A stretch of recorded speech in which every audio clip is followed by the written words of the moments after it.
Hey guys, what's going on? Patrick, Conservative Rap. And in this video, we're going to talk about discipline is.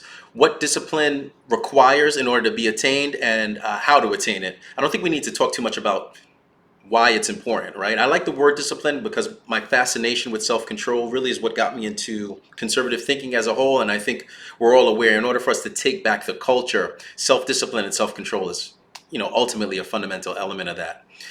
The more disciplined you become, the more results you can get, but actually the more like meaningful results you can get because as we'll see, becoming more disciplined requires you to think in a different way and your mind and your perception evolves like exponentially upon itself as you like progressively become more self-controlled. Eventually you become a better resource to other people. You stop thinking about yourself and when you do these sorts of reflective exercises, the benefits are just innumerable. I once wrote a book, it's called How to Conquer Yourself, and in the book I say, discipline begins when we aim to master a skill, not simply collect a reward. Ayn Rand, who you may know from Atlas Shrugged, The Fountainhood, Objectivism, etc., she says, before you can do things for people, you must be the kind of man who can get things done. But to get things done, you must love the doing, not the people. Your own work and not any possible object of your charity.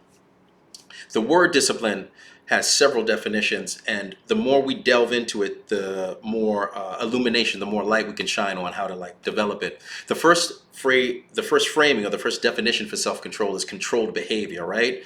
I should discipline myself to eat better. The second definition is really an activity that provides mental or physical training, or what we could say is discipline in a more specific sense, right? He mastered several of the martial arts disciplines. Yoga has become a popular exercise routine and a respected spiritual discipline over time. So sometimes when we use the word discipline, we're referencing the principle of self-control. In other instances, we're referencing a specific activity. And the point that I want to draw out here is that discipline in that general sense generally requires discipline in the specific sense in order to sustain and exhibit itself.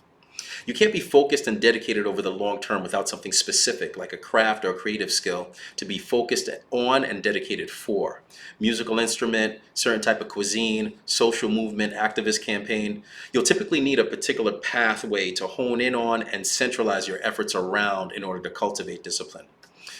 In fact, if you like think about it, many people have extraordinary amounts of discipline for individual goals and for specific events, but admit to lacking even the most basic sense of discipline in their general lives. Famous magicians like David Blaine, he can discipline himself, right, to do death-defying stunts, remaining submerged in a block of ice, standing on a 100-foot high pillar for 35 hours at a time. Even he admits to having trouble managing his cravings and his diet whenever showtime isn't right around the corner. And there are performers who can stand as like living statues, right? Perfectly motionless. Think about discipline. Standing perfectly motionless for hours on end. That'll still admit to oversleeping or other tendencies that we never really associate when we think of a disciplined person. So we can go on forever with example. Professional athletes, star actors, well-known politicians, corporate executives, right? Peak performers who are disciplined when it comes to their craft aren't necessarily disciplined in general. So again, discipline in the general sense requires discipline in the specific, a discipline in the specific sense in order to sustain and exhibit itself. Conservative thinking, conservative action is inextricably linked to discipline and self-control.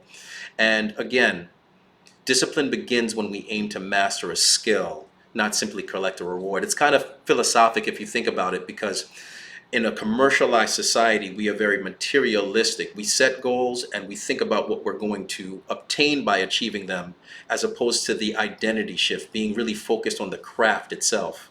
And when you're focused on, mastery, training, expertise, practice, craftsmanship, you'll naturally stop doing certain things and start doing things that'll align with that focus. It'll be your behavior will change as a natural offset to that sort of that dedication. So, yeah, let me know what you guys think. I'll put a link below to the book. It's called How to Conquer Yourself below. And hope this helps. Feel free to let me know if any questions and look forward to connecting soon. Take care.